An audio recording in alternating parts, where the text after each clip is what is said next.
Ma Dear's Apron, Part 2. This book, again, is by Patricia McKiesiak and illustrated by Floyd Cooper. To remind you, this book is based on a true story on Patricia's great-grandmother's aprons and what she wore when she lived in Alabama. Did you guys know that Miss Amanda grew up in Alabama? It's different from Kentucky, but not a lot. But there's a lot of history there. Not good, but there is some good. So with that, Thursday. When the southbound passenger train rumbles through, Avery on its way to Huntsville, David Earl knows it's Thursday, and when the sun tops the big spruce like a silver ball, he knows it's noon. Come noon Thursday, Ma Dear puts on a cheerful pink apron, and they go to visit sick and shut in. But first, Ma Dear and David Earl feed the hens and the chicks and gather eggs. Then they pick a dozen ripe red tomatoes, some okra, and a couple of cucumbers from their garden. We're going to take these to Madame Pearlie, Ma says. David Earl is happy because Madame Pearlie is so interesting. She was once a famous singer who performed concerts on 3 continents. All she had left now are her piano, her photo albums, and lots of memories. Have you guys ever worked on a farm? Or helped maybe feed some animals? What about gathering eggs? That's a fun experience. What about okra? Have you ever tried okra? Miss Amanda loves some okra, especially when it's fried. But it's good other ways too, like pickled.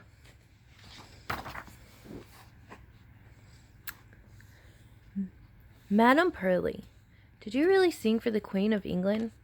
The boy asked when they get there. When they get there, the proud and dignified woman slides to the piano stool. Her fingers know how to find the right keys. The Queen herself requested that I sing a spiritual. She remembers. They tell me she had tears in her eyes when I finished Deep River. David Earl imagines he is in a huge concert hall filled with 3 chandeliers, bigger than the one on Grandview Opera House. Queen Victoria is seated in her box. Madame Pearlie bows gracefully and begins her high, clear voice. Deep River, Lord, my home is over Jordan. Oh, deep river, Lord, I want to cross over into campground. The music stays in David's ears, or Earl's head, the rest of the day. And that night, just before he falls asleep, he hears Ma Dear humming the same melody as she sews by the candlelight. Friday. Oh no, it's Friday again, says David Earl. When he sees Ma Dear tie her brown apron, brown, so it won't show dirt, she explains. On Friday, Ma Dear cleans house for the Alexander family over in Mission, about 5 miles away from Avery. David Earl has to go along. You're too young to stay home by yourself, she says, so don't even ask. Altone Montgomery gets to stay home alone. Altone Montgomery is not my son. But finish your breakfast so we can go. But no more buts, Ma Dear says in her no-nonsense voice. And stop whining. David Earl eats his oatmeal in silence.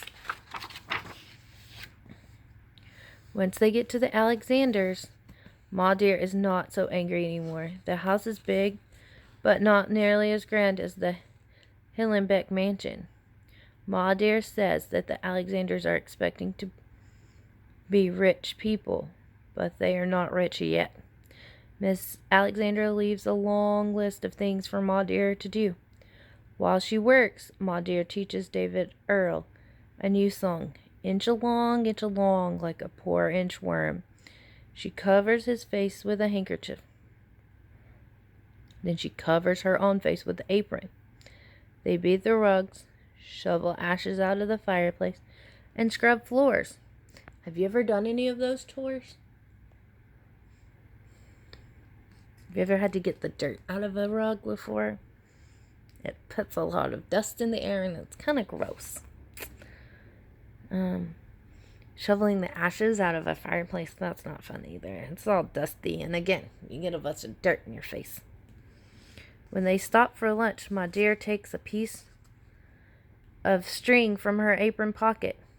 She makes Jacob's ladder, a crow's foot, and a cup and a saucer. David Earl tries to make a string design, but they don't come out right. Back to work, Ma Dear goes upstairs. She changes the beds, dust and sweep every room. Meanwhile, David Earl pretends he's an inchworm as he pulls weeds from Miss Alexander's flower garden, slowly moving down each row of blooms. At sunset, on the way home, David Earl keeps trying to make string designs. With a little help, he makes Jacob's ladder. I did it, he says, and does it again and again. Miss Amanda will see if she can remember how to make that for you all, so you all can see how to do it.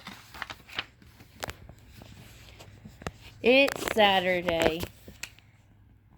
On Saturday, Mom Dear bakes pies, wearing her flowered apron. She and David Earl gather apples out back. Ma Dear peel a whole apple without breaking the skin. Throw it over your shoulder, she says, and it will form the first letter of the name of someone who loves you. Have you guys ever tried that? To peel an apple, to take the skin off, like the red or the green or the yellow part off, without ever, with it being a big long string and without it cutting into half. It's hard to do. David Earl does, and like magic, the peeling from the letter J. Ma Dear winks at her. See, I told you, Ma Dear.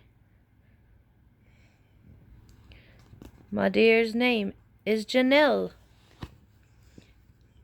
When the pies are all baked and cooled, Gracious pulls Ma Dear and David Earl to the train station, where passengers buy every last one. At home, Ma Dear puts a coin in a small container on the top shelf of the cabinet. For your schooling, come next year, she says. Then it's bath time. Ma Dear puts an over-the-head gray apron. She pours hot water into a round tin tub. David Earl flaps his arms, splashing water everywhere. Look, I'm a big fish. You're a big mess, Ma Dear says. Just look at my floor. What do you guys like in the bathtub? Do you like to play and splash? She pours in more hot water, gives him a good scrubbing from head to toe. Are you going to hang me out to dry like the sheets? I should, Ma Dear answers with a gleam in her eyes. But instead, I'm going to tickle your toes until you can say, Jack, wick, whack, stick, ball, a smack, tick, tack, mick, mack, skip, scat, Jack. Between giggles, David Earl tries to repeat the tongue twister, but he can't say it fast enough. I give up, he cries, gasping with laughter. Ma Dear dries him in herself with her big gray apron. Come now, have a slice of apple pie. Let's see if you can say this without being tickled. Jack, wick, whack, stick, ball, a smack, tick, tack, mick, mack, skip, scat, Jack. It's a tongue twister if I ever heard one. Alright, it's Sunday. A church bell rings in the distance. That's how David Earl knows it's Sunday. Ma Dear has a week of Workday aprons, one for every chore. But she never wears an apron on Sunday. This is your no work day, says David Earl, pulling on the pants Ma Dear has made. Soon as he puts on one pair of shoes, Ma Dear brushes his hair. After service, why don't we take our supper down to Sutter's Mill Creek? She says, can I fish? If you fish on Sunday, you'll catch the devil, Ma Dear says, adjusting her hat. David Earl glances up at the flag and sword over the mantel and smiles. Did Pa fish on Sunday? He asks as they hurry out the door. What do you think? You think he fished on Sunday?